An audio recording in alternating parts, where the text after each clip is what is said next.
Sometimes you can feel someone emotionally pulling away before they've actually done anything. Nothing's wrong, nothing's been said, but something in how they're showing up feels a little less there. You reread their message a few times before answering. The words are fine, warm enough, but the rhythm of it feels off from how they used to write to you, and you can't quite say what. You tell yourself you're imagining it. You put your phone down. A few minutes later, you pick it up again. That's usually how it starts. Not with distance you can see. Just a quiet sense that something has shifted between you, even though, on paper, nothing has. The confusing part is they still talk to you normally. Nothing changes enough to explain the feeling, but enough changes for you to notice it. Maybe their reply came a little slower. Maybe the sentence was shorter. Maybe they answered the question, but didn't ask one back. Maybe they stopped sending you the small random things they used to send during the day. The screenshot, the half-thought, this reminded me of you with no context. None of it is the kind of thing you could call evidence. Yet something in you has already noticed. You can feel someone leaving a conversation while they're still inside it. That's the strange part. Some people don't leave. They just slowly stop arriving. Most people assume emotional disconnection announces itself. That there will be a moment, a conversation, a line you can mark on a timeline, but it rarely works like that. It fades so gradually, you don't notice it happening at first. You just look up at some point and realize it's dimmer than it was. Nothing dramatic happens. That's the problem. They're still there, just differently. So you start watching. Not on purpose. It just happens. You scroll back to a week that felt easy. You hold it up against this week, looking for the difference. Sometimes you find something. Sometimes you convince yourself you found something that isn't there. Sometimes you can't tell anymore. The name appears on your screen and something tightens in your chest before you've even read the message. You hesitate for a second before opening it. You're not sure what you're hoping for. You're not sure what you're bracing for either. You stare at the typing bubbles a little longer than you used to. They appear, then disappear, then appear again. That small motion holds more weight than it should. When the message comes through warm, you feel a small, embarrassing wave of relief. You tell yourself you were overthinking. When it comes through flatter, the unease comes back, quieter than before, but still there. Then you notice something even smaller. They don't react to your humor the same way. The joke that used to land lands a little lighter now. The conversation ends and there's no lingering. No follow-up message 20 minutes later. No continuation of the thought. It just closes, cleanly, functionally.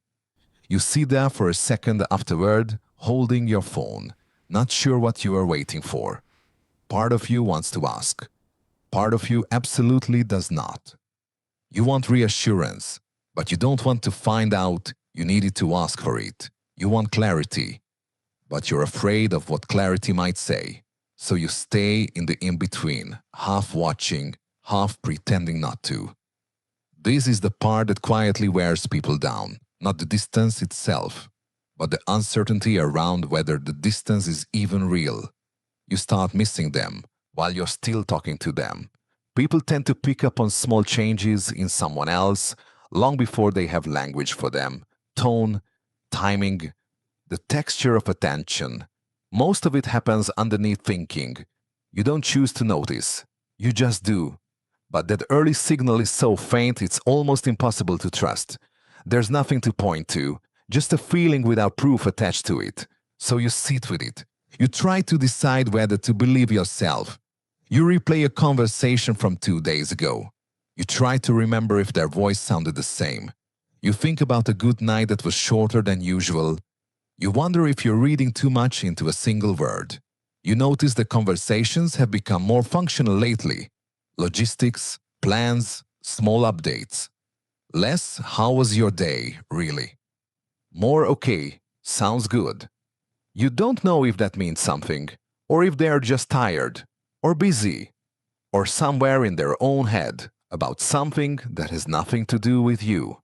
Then intuition and anxiety start to blur. They feel almost identical in the body. Both show up as unease. Both whisper that something is off. One of them might be picking up on something true. The other might just be an older fear of being left, dressed up as insight. In the moment, you can't always tell which is which. Eventually, the uncertainty stops being about them. It starts being about whether you can trust what you feel at all. That's the part that wears you out the most. Not the not knowing about the other person, the not knowing about yourself. It's worth saying gently that not every change means what you're afraid it means. People get tired. People go quiet for reasons that have nothing to do with you. Stress pulls people inward. Something internal you can't see can change someone's tone for a week. A quieter stretch isn't always the beginning of something ending. Sometimes it's just a quieter stretch, but sometimes the feeling is accurate. Sometimes someone really is drifting slowly in a way they haven't admitted to themselves yet. You were just the first one to feel it because you were paying closer attention than they were. That might be the hardest part. Not the drifting itself, the loneliness of noticing it before anyone else does, of carrying something you can't confirm and may never get to confirm in words.